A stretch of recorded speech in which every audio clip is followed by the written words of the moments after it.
Already திட்டமிட்டு கொலை செய்யணுங்கிற நோக்கத்தோடு தான் போயிருக்காரு. அப்போ எங்கே போனாலும் மனிதர்களாகத்தான் இருக்கிறார்கள். இடங்கள் தான் வேறையாக இருக்குது. மனுஷனாக தான் இருக்கா. இன்னும் வேறு ஏதாவது இவர்களுக்குள்ள மோட்டிவேஷன் இருக்கான்னு பார்க்கணும். ஏன்னா இந்த ஒரு விஷயத்துக்கு இவ்வளோ அஸ்டீம் யாரும் போவாங்களான்னு தெரியல. ஏன்னா அவர் அறிவாளை மறைச்சி வச்சு எடுத்துகிட்டு போயிருக்காரு.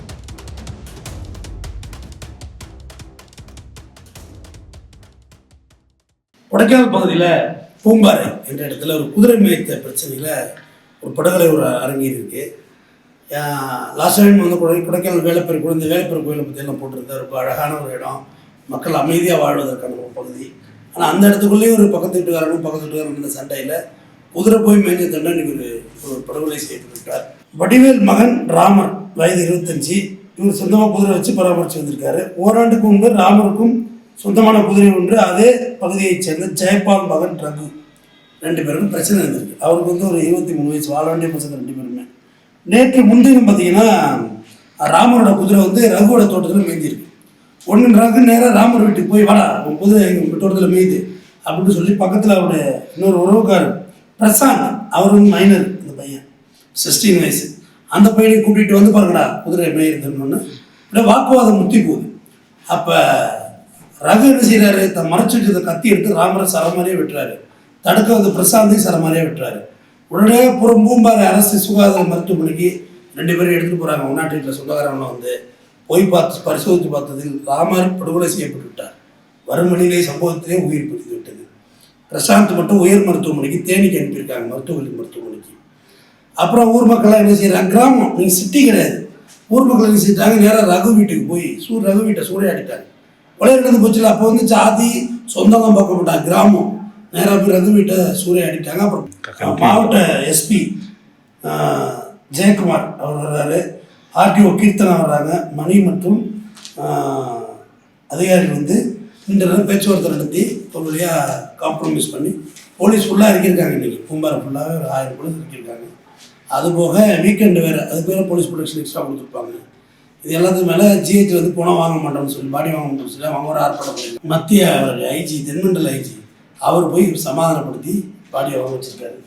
நான் உங்கள்கிட்ட அடிக்கடி சொல்லியிருப்பேன் சகோதரர்களே, ஒன்றுக்கு போன பிரச்சனை ஊரே பற்றி எறின்னு சொல்லியிருக்கேன், கேட்டிருக்கீங்களா? கோழி சட்டை கொலையில் போய் முடிஞ்சிடும். கிராமத்தில் கோழி வளர்ப்போம், அதை அடுத்த வீட்டு வயலில் போய் சீட்டு விட்டுரும். இப்போ காலையில் சீட்டிகிட்டே தான் வாழ்வது. அவங்க ஏதாவது விதை போட்டிருப்பாங்க, அதில் சண்டை வந்துடும். இல்லை அடுத்த வீட்டில் போய் கழிஞ்சி வச்சிடும், கக்கா போய் சண்டை வந்துடும். நல்லா அவ்வளோ கோழி வச்சுருந்தா அதெல்லாம் பக்கம் பக்கம் பிரச்சனை தான் கோழியெல்லாம் நிறுத்தினேன்.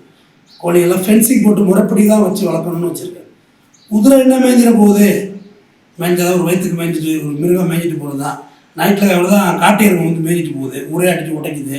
அதுக்கு காட்டு எருமை யாரை கொள்ளுறது? காட்டு எருமைக்கு கிராமத்தில் எப்போ குதிரை எதுவும் மேயக்கூடாதுப்பா. இல்லை ஊரில் பெரியவங்க இருப்பாங்கல்ல, எப்படி இருந்தாலும் பெரியவங்கள்ட்ட சொல்லி இதுமாரி குதிரை வந்து பொதுவீங்க சாவடி மேயுது, இதனால இவங்களுக்கு பிரச்சனை இருக்குது, அதனால் நீங்கள் ஒரு நடவடிக்கை எடுக்குன்னு சொல்லி அதையாவது சொல்லிஞ்சிருக்கணும்.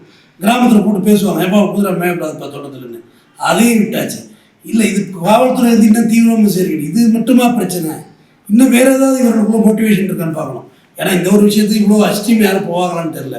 ஏன்னா அவர் அறிவாளை மறைச்சி வச்சு எடுத்துகிட்டு போயிருக்காரு. யார் ரகு, ராமரை கொல்லணுங்கிற முடிவு தானே. திடீர்னு பக்கத்தில் நடந்த ராடு எடுத்து அடிக்கல, ஆல்ரெடி திட்டமிட்டு கொலை செய்யணுங்கிற நோக்கத்தோடு தான் போயிருக்காரு. ஒரு அழகான ஒரு பூம்பாறை. நான் பெரும்பாலும் எல்லா தொலைக்காட்சி விவாதங்கள்லையும் சொல்லுவேன், குளிர்ந்த பிரதேசங்கள் இந்த மாதிரி போகும். நான் ஊட்டியில் இருக்கேன், கொடைக்கானலில் இருக்கேன். இங்கே வந்து எனக்கு வந்து கோபமே வராது. ஏன்னா பிளட் சர்க்குலேஷன் குறைஞ்சிருது, பிபி டவுன் ஆகிடுது, ஆட்டோமேட்டிக் சில்லாக இருக்கும், எரிச்சல் இல்லை. இன்னும் ஒரு 10 பெண்டு ஆரம்பிச்சு எரிச்சல் அடைய ஆரம்பிச்சிடும். அது என்ன தான் காரில் ஏசி ஓடனாலும் இங்கே வந்து கம்ஃபர்ட்டாக வாழலாம் அப்படின்னு நான் நினச்சிருக்கேன். உங்கள் ஊர் பூம்பாறையும் அதில் ஒரு ஊர் கடை, என்னோட கணக்கில் மன உணர்வு ஒரு அதுவும் நான் இடம் வாங்கலான்னு பிளான் பண்ண ஊர் தான். ஆனால் உங்கள் ஊரில் இன்றைக்கி ஒரு சம்பவம் கிடைக்கும் எனக்கு ரொம்ப அதிர்ச்சியாக இருந்தது. அப்போ எங்கே போனாலும் மனிதர்களாகத்தான் இருக்கிறார்கள். இடங்கள் தான் வேறையாக இருக்குது, மனுஷனாக தான் இருக்கா. இந்த ஒரு சின்ன விஷயத்தையும் நீ ஒரு தோட்டு வாழ வேண்டிய பிள்ளை. அவங்க அப்பாவோட கூட சொல்லியிருக்கலாம், இல்லை பஞ்சாயத்து பேசியிருக்கலாம், இல்லை குதிரையை கூட சேசலில் கட்டியிருக்கலாம், இல்லை சேசலில் கம்ப்ளைண்ட் கொடுத்துருக்கலாமே, பொழுதுக்கு குதிரை மேயுது அப்படின்னு சொல்லி. இருக்கிறதே வனப்பகுதிகள் தான்.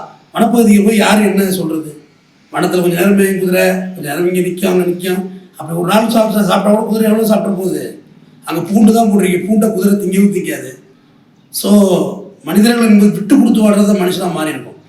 இங்கெல்லாம் பழிக்கு பள்ளி எடுத்தோம்னா யாரும் எதுக்கும் தீர்வாகாது.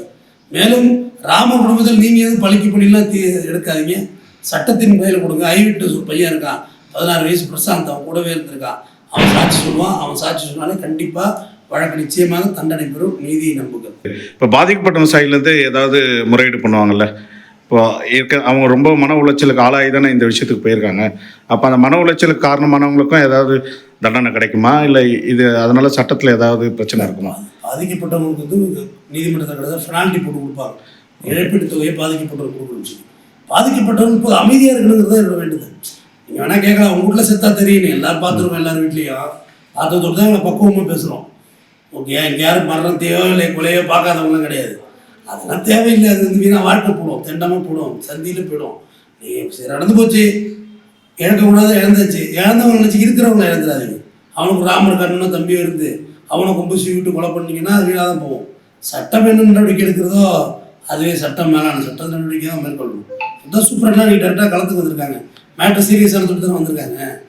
இந்த சின்ன வில்லேஜில் டக்குனு ஃபயர் ஆகிட்டு வச்சுங்க, ஆளால் கொடுத்துட்டாங்கன்னு வச்சுங்க, தேவையில்லாத அப்பாவிகளும் சேர்ந்து விழாப்படும்.